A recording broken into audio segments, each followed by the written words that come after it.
Hi again, this is Kevin Thomas with the At Home Film Festival, continuing our month-long look at women in film because this is Women's History Month. And actually, we just celebrated International Women's Day, so I thought I would go around the globe and showcase 7 actresses so you could watch one movie a day, or you could spend an entire day watching many of their movies. But I'm going to different countries to find some actresses that we all know and love. For those that don't like foreign language films, there are some countries that speak English, so I've included those, so don't tune out yet. But it was really hard to come down with just 7 actresses. I had to cut and cut and cut, so I'm trying to eliminate actresses like my favorite here, Kate Winslet, who I could do a whole show about. Maybe I will. But she does a lot of American roles, although she often speaks in her native tongue, which is still English, by the way, like in Sense and Sensibility and a lot of other British movies. She's really become known more as an actress in America. So there's several of them like that. So it was very hard to narrow the field down, but I could only do 7 because you're not going to pay attention to me all day. But since we are talking about British Kate Winslet, who did I choose instead? Let's take a look. For England, I have chose Helen Mirren. She did play the Queen after all. And yes, she does do a lot of British movies and she has an American accent. She also has mastered accents from other countries. Maybe she tutored Meryl Streep because she has done so many different accents in movies I love, like The 100-Foot Journey and Woman in Gold. Anyway, of all the many, many great movies that Helen has done, I almost did Calendar Girls because it's more of a smaller film, but I chose Red. Now, she's more of a supporting part in Red, and I am trying to salute the woman rather than all these men, but she's like 65 here, and she is a kick-ass bitch. I love that Helen Mirren could be all hoity-toity in one movie and get down and dirty in other movies. She also did a very good action movie called The Debt. Helen Mirren is so good, so she's representing England on our list this week. And you could watch this free on Showtime if you have it, or pay a few dollars to rent it on another device. Thanks. Okay, so we're off to Germany, and here we're gonna see Marlene Dietrich. Oh, what a great actress.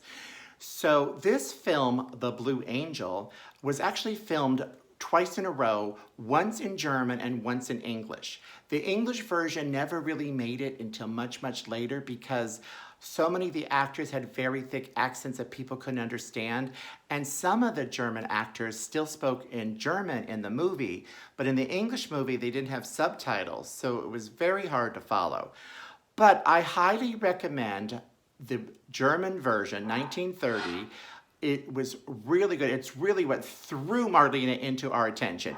Even though she had another movie released in America that was filmed later but released first, Morocco. Did you follow that? This came out later in America and people really took notice.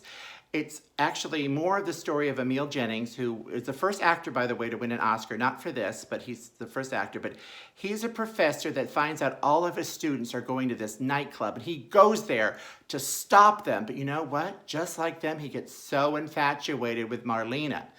And if people are keeping score of very interesting tidbits, Marlene was in trouble in this film because they didn't think was a great singer. But you know what? Later in life, Marlene did a whole cabaret act, kind of like her character here, and that kept her in the public eye for years, as well as making a lot of good movies like Judgment at Nuremberg and Witness for the Prosecution. And this movie, if they had the category for Best Song at the Oscars back then, I have a feeling this song would have won and been nominated. Falling in Love Again. It's become a standard of Marlene. It's been covered and done again by so many people. It's a very beautiful song. She does it in so many different ways with different emotions in this movie. So the song alone is good, but check out The Blue Angel, the German version. You subtitle haters, you're not gonna like the English version, I promise you. Okay, so Ingrid Bergman, we're now in Sweden. She represents our Swedish actresses here. There's only 3 actresses in history thus far that have won 3 Oscars or more, and she's one of them. She has 3. Her and Meryl Streep have 3. The only person that has more in female acting is Katharine Hepburn. So this is an interesting story, almost like The Blue Angel. Ingrid made this movie in 1937 called Intermezzo, where there was a concert violinist that gets an accompanist, who was played by Ingrid, and they start falling in love. And the movie makes it so sympathetic towards her that you don't hate her for being the other woman, because the wife is super nice. But this movie, picture old Hollywood. David O. Selznick, who did Gone with the Wind, saw this movie. Remember those old movies where the director went like, oh, yes, I see, yes. Well, he saw this movie, knew there was a star in Ingrid Bergman, so not only did he get her to make movies, she remade this 3 years later in Hollywood. Like, Leslie Howard played the male lead, who was in Gone with the Wind from David O. Selznick. So she did this movie in 1937, and then in 1939, there's the English version. This time, they're both pretty good, but since I'm more of an original person, I'd rather watch the Swedish with subtitles. Oh, and guess what? This is on HBO Max, the Swedish version. The American English version is not. So I think HBO Max is giving some of those more classic movie channels a run for their money, don't you think so? If you got HBO Max, you could watch the original Intermezzo for free. Now we're off to China. I was going to choose Michelle Yeoh, who was in Crouching Tiger, Hidden Dragon, which became a mainstream hit, an Oscar winner, in fact. And she's super popular in American movies too, like Crazy Rich Asians or Last Christmas. But one of my dearest friends is in love with Gong Li. She will watch her movies over and over. So I said, hey, Lisa, which Gong Li movie should I watch? She said, To Live. So I looked that up on streaming devices. I could not find To Live, but I did find Raise the Red Lantern, and I'm so glad that I did. So Gong plays mistress number 4. So guess what? There's 3 mistresses ahead of her, where the guy is so rich, they all have their own house, sort of in the same compound. And obviously, it's not all happy days at that house. But you think, I'm trying to empower women with this festival, and she plays like a mistress to the master. But you could still see there's a hierarchy within the mistress system, including the housekeeper. So there's all levels of importance and support, and people deciding that they need to think for themselves, maybe, or maybe what happens if you do think for yourself. One thing that I particularly loved about this movie, that although the master is super important, we really don't see him. And you could see it for free on Prime or the Roku channel. Guess what? In further research, I found To Live available for free on YouTube, so I guess I'll be watching that this week. Now we're off to France and Catherine Deneuve. I almost did Audrey Tautou or Marion Cotillard, but then Catherine reminded me of how much I love her. This is one of her early films, The Umbrellas of Cherbourg, and it's a complete musical. Every word is sung.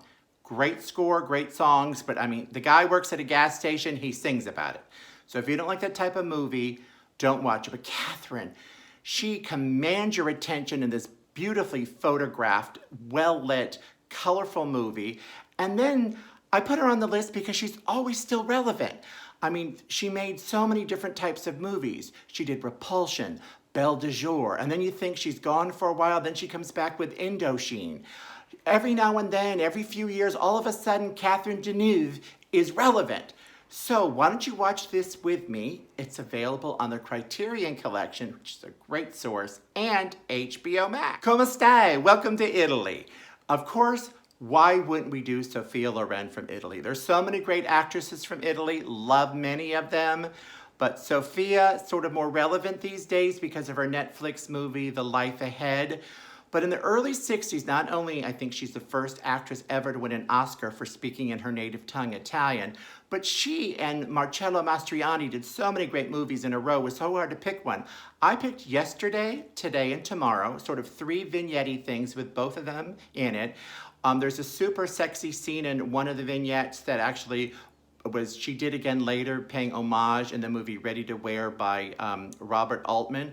But this movie is so delightful. My favorite segment is the first one where she's being fined by the government for something, and they're going to take her to jail. But guess what? They won't take her to jail if she's pregnant, because, they have to appreciate the mother. She gets pregnant 7 times in a row to stop from going to jail. What a great scheme that was. Anyway, there's so many good Sophia Loren movies. This is the one I chose this time, but Marriage Italian Style, A Special Day, a lot of them are available on Canopy like this. So if you want to pay tribute to Sophia Loren, go to Canopy. Some of them are also on Criteria. Ciao bella, mi piacere. Grazie tanto. Mi perché un po' italiano. We're about to visit our 7th country, therefore our final film. Sorry, Spain and Penelope Cruz, I just didn't have time, but I love ya. We're at Australia that has brought so many actresses to our attention. First, we got Nicole Kidman, who's actually born in Honolulu. Kate Blanchett's from there. We have so many good actresses. Rose Byrne, did you forget she's from Australia? So I chose one that made a great impression on me from her Australian film, Toni Collette. Toni Collette, one of her early films, Muriel's Wedding, is so sweet and adorable, especially if you like romance, comedy, and ABBA songs. She put on a little weight so people didn't know she really wasn't a chubby-ish girl. Chubby-ish, I'm doing that quote because in Hollywood, chubby-ish is different than in real life. But this movie is so fun. Toni did some other Australian movies that hit the mark, but she really, Oscar nominee for The Sixth Sense. She's been in Hereditary with a great critical buzz. And if you have Cinemax, you could watch this for free. You're terrible, Muriel. There you have it, 7 movies from 7 different countries celebrating international women and actually women in general. We are departing with a little Penelope Cruz because I felt bad I couldn't include Spain, even though I love her, Javier, great movie. Next week, we're gonna look at women directors because the Oscar nominations are coming out and up to 3 women have really good chances. So let's see how they fared, but we're gonna talk about other women in history that have directed. In the meantime, please subscribe, share, hit notifications, tell your friends to subscribe and tell them to share. Write me below, what do you want to see? Or what other theme should I have? Come on, let's get with it. But let's take a look at Penelope Cruz and other international women in film. Thank you.